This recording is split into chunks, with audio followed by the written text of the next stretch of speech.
तो आप सभी विद्यार्थियों का स्वागत है इस चैनल में। दोस्तों, झारखंड बोर्ड मैट्रिक और इंटरमीडिएट परीक्षा 2022 यानी 2021 में जो आपका नवंबर दिसंबर में एग्जाम होगा और फिर मार्च अप्रैल में एग्जाम होगा, तो आज मैं आप लोगों को कुछ बात बताना चाहूंगा कि आप लोगों को एक और मौका मिला है, इसका अच्छी तरह से बेनिफिट आप ले सकते हो। ठीक है, बात कुछ ऐसा है दोस्तों कि आज का जो वीडियो है उन छात्र छात्राओं के लिए है जिनको लंबा चौड़ा थ्योरम याद नहीं होता, जिनको 6 नंबर वाला लंबा लंबा क्वेश्चन याद नहीं होता।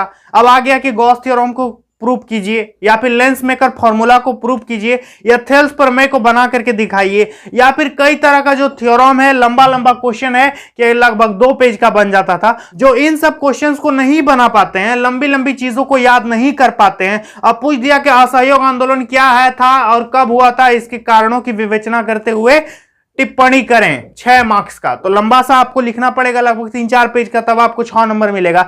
तो ऐसी चीजें जो विद्यार्थी नहीं कर पाते हैं उनको आज मैं बता देना चाहूंगा कि दोस्तों ये जो नवंबर दिसंबर में एग्जाम होने वाला है और एक एग्जाम आपका मार्च अप्रैल में होगा, तो आप लोगों का दोनों को जोड़ करके रिजल्ट बनेगा। ठीक है, दोनों का जोड़ करके रिजल्ट बनेगा। तो एक होगा नवंबर दिसंबर, देखो, और एक होगा आपका मार्च अप्रैल। ठीक है, तो इसको और इसको दोनों को जोड़ करके रिजल्ट बनाएगा। ठीक है, तो जिस विद्यार्थियों को लंबे लंबे क्वेश्चन लंबे लंबे थ्योरम वगैरह याद नहीं हो पाते तो उनका परफॉर्मेंस जाहिर सी बात है कि यहां पर खराब हो जाएगा।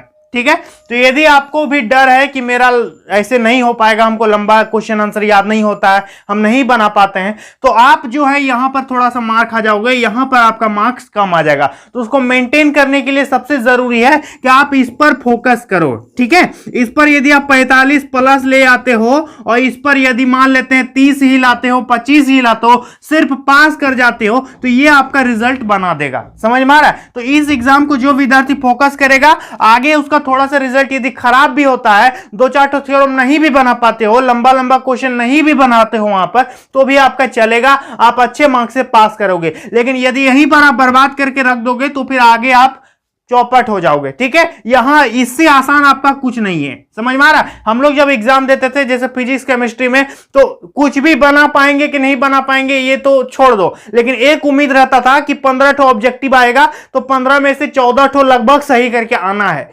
ठीक है, क्योंकि 15 ठो ऑब्जेक्टिव पूछता था, लेकिन इस बार क्या आप लोगों का सब ठो ऑब्जेक्टिव पूछ रहा है, तो इसका 50 में 50 तो आप ले ही सकते हो यार, क्यों नहीं ले सकते? 45 प्लस तो आसानी से ले सकते हो। बस आपको फैक्चुअल चीजें पढ़नी है, बुक्स में जो भी चीज इंपॉर्टेंट लगता है उसको अंडरलाइन करो, रेड पेन से टिक कर दो, उसको दिमाग में याद रख लो। ठीक है, और चैप्टर वाइज एक तो कम चैप्टर पढ़ना है, ऊपर से आपका ऑब्जेक्टिव है, तो ये सारी चीजें होती है। तो यहां आपका यदि रिजल्ट अच्छा होता है और यहां पर आप लंबे लंबे क्वेश्चन आएगा, यहां तो ऑब्जेक्टिव सिर्फ नहीं पूछेगा, तो यहां पर यदि आप नहीं बना पाओगे तो भी आपको ये मेंटेन कर देगा। ठीक है, लेकिन यही यदि बर्बाद करके रखोगे तो फिर आगे भी आपका बर्बाद हो जाएगा 100%, मैं इसका गारंटी देता हूं। लेकिन यदि यहां पर थोड़ा सा अच्छा करके फोकस करके आप पढ़ोगे लिखोगे अच्छा से, तो क्या होगा, वहां पर जाकर के यदि थोड़ा खराब भी परफॉर्मेंस रहा ना तो भी चलेगा, पार हो जाएगा, कोई दिक्कत नहीं है, आपका अच्छा मार्क्स आएगा, 400 प्लस मार्क्स आएगा यदि यहां थोड़ा खराब भी हो जाता है तो। ठीक है, क्योंकि बाद में दोनों को जोड़ दिया जाएगा, और ये वाला होगा कि नहीं होगा इसका भी कोई गारंटी नहीं है, इसलिए आप अभी जी जान लगा करके इस पर फोकस करो। इसलिए मैंने लिखा था कि एक मौका आपको मिल चुका है। एक मौका यही है दोस्तों कि जो विद्यार्थी सब्जेक्टिव क्वेश्चन नहीं लिख पाता है, लंबे लंबे क्वेश्चन आंसर नहीं लिख पाते हो, तो आपसे ऑब्जेक्टिव हो जाएगा, तो आप एकदम फायदा उठा लो। आपके लिए 100% मौका दिया है सरकार ने, आप इसका जी जान से फायदा उठा लो। आगे एग्जाम टफ क्वेश्चन आएगा कि हार्ड आएगा कि कैसा आएगा, लेकिन लंबा चौड़ा लिखना पड़ेगा। दीर्घ उत्तरी, अति लघु उत्तरी, दीर्घ उत्तरीय सब प्रकार का प्रश्न यहां पर पूछ लिया जाएगा। ठीक है, तो हो सकता है आप ना बना पाओ, लेकिन यहां तो बना ही पाओगे ना, यहां तो सिर्फ टिक करना है सही 4 ठो में से एक तो चुन करके, और नेगेटिव मार्किंग वगैरह ऐसा कोई सिस्टम है ही नहीं, तो यहां पर आप आसानी से फायदा उठा सकते हो। और 9th और 11th के भी विद्यार्थियों को हम बता देना चाहेंगे कि आपका भी यही फंडा होने वाला है, इसलिए फायदा उठा लो, ऑब्जेक्टिव का एकदम 100% फोकस करो। आगे यदि आप थ्योरम लॉन्ग क्वेश्चन आंसर कुछ नहीं भी बना पाओगे तो ये वाला आपको बचा लेगा। ठीक है, ये वाला एग्जाम आपको बचा लेगा, और यदि ये नहीं हुआ तो ये तब तो